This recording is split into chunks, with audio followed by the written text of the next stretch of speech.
Good morning to all of you. Dear students, today we will discuss chapter 10th, 18th century political formations.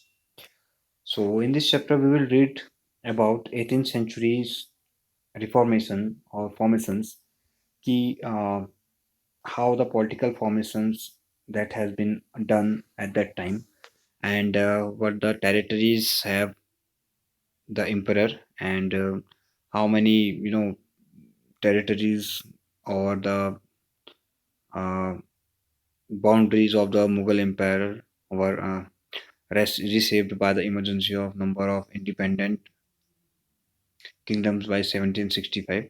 So basically, about the last Mughal Emperor Aurangzeb, who was dead 707. So basically, this is very important to know कि at that time what the political boundaries or political formation has been done. ठीक है. So by 1765, notice how another power, the British, had successfully grabbed major chunks of territory in eastern India. What these maps tell us in that political condition in 18th century India changed quite dramatically and within a relative short span of time. So basically, देखो in 1600 there is East India Company has come in India for trading.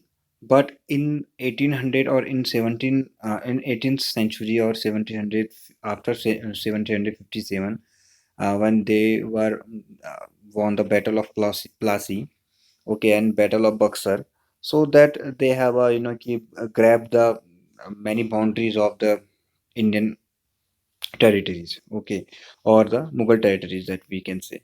So slowly and gradually they pick up the territories, and they make the policies to for these territories, and all over India in 1947. Till 1947, that you will see they have a big empire in the India, and they grab uh, all over the country, and they rule it.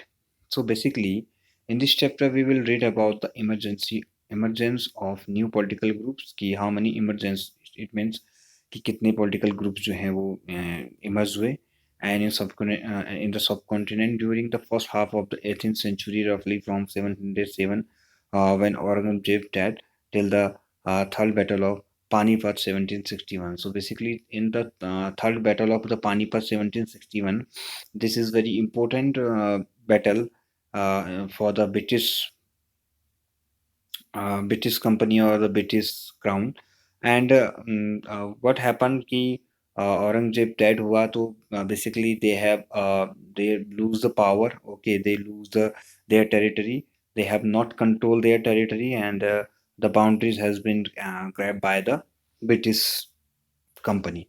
The crisis of the empire and later Mughals. So the crisis of empire, it means how the empire crashes. Okay, and later Mughals, after the Mughals, what had happened, and how the British government or the British company, you know, control the India's territory. Okay, basically that time there is no India. Okay, that time uh, there are many territories and there are many Nawab. We have discussed about this Nawab or a Mughal emperor before time. So in chapter you saw how the Mughal Empire reached the height of its success and started facing a variety of crises towards the closing year of the 17th century. They were caused by a number of factors. Emperor Aurangzeb had depleted the military and financial resources of his empire by fighting a long war in the Deccan. So basically, देखो at that time Deccan में उनके बहुत सारे wars चल रहे थे. Got it. And second thing कि देखो ये Mughal empire or Mughal emperor become a more powerful in the 1700 तक. Till 1700 that you will see they have a power, but gradually or slowly they lose their power. For what? Because of they spend the most of their sources or their resources in the war, okay, and fighting a long war in Deccan, so that you will see they have lose their power. So under the successor, the efficiency of the imperial administration broken down. It became increasingly difficult for the later Mughal emperors to keep a check on the powerful Mansabdar, noble appointed as governors, Subedars, often controlled by the offices of revenue and military administration, Diwani and Fauzdari as well. These gave them extraordinary political, economic, and military powers over vast region of the Mughal Empire. So basically, what had happened at that time कि they have not control on the mansabdar, ठीक है, because they were very important person at that time to running the administration of the Mughal empire. So governors that we call subedas often control the offices of revenue, military administration, diwani and fauzdari, as well as this gave them extraordinary political, economic, and military powers over vast region of the Mughal Empire. ठीक है, but gradually they have not uh, control empire Mughal emperor के पास they have not control their सूबेदार mansabdar and diwani and fauzdari administration. So the periodic remission of revenue to the capital decline, okay. So अब देखो it is important कि capital or revenue has been important to run any administration, okay. Peasants and Zamindari rebellion in many parts of northern and western India add to these problems. These revolts were sometimes caused by the pressures of mounting taxes. At other times, they were attempted by powerful chieftains to consolidate their own position. Mughal authority had been challenged by rebellious group in the past as well. So basically, देखो अब हुआ क्या? Um, Peasants saw Jamidari rebellions in many parts of the northern and western India. So western India and northern India, there are many rebellions. Who who are rebellions? Rebellions are peasants and jamidars. Peasants, it means farmers, and farmers not like a poor farmers, but they were a rich farmer. ठीक है, तो and जमींदार as well, they were rebellion to and revolt to their emperor, and because they have their own army, okay, at that time. So Mughal authority had been challenged by rebellious group in the past as well, but these groups were now able to seize the economic resource of the region to consolidate their position, okay. So they have a power, okay.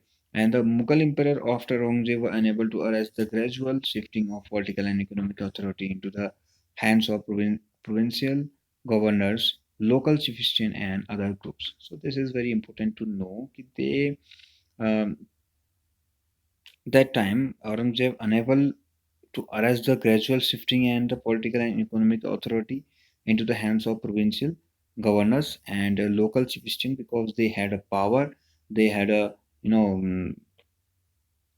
their army, okay, and they have the economical power as well, ठीक है, तो इसलिए the Mughal emperor has been declined. Got it?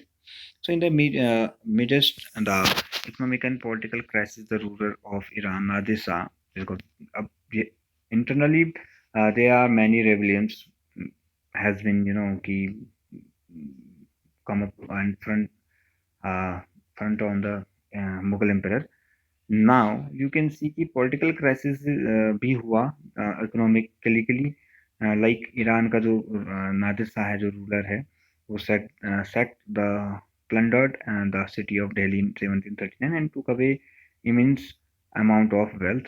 This invasion was followed by a series of plundering raids by the Afghan ruler and Ahmad Shah Abdali, who invaded North India 5 times between 748 and 761. So this is very, a loss of the Mughal Empire for to the economically, because they are externally जो like नाजिर Shah और जो अहमद शाह अब्दाली ने इन्वेशन किया, ठीक है, ये भी उनके लिए क्या हुआ, बहुत ही डिसएडवांटेज रहा. Got it. So this is already under server pressure from all sides. The empire was further weakened by competition amongst different groups of nobles, and they were divided into two major groups or factions, the Iranian and Turani, noble और Turkish descent. So basically देखो यहाँ पर दो अब parts हो गए हैं, एक Iranian and second Turanis के, ठीक है.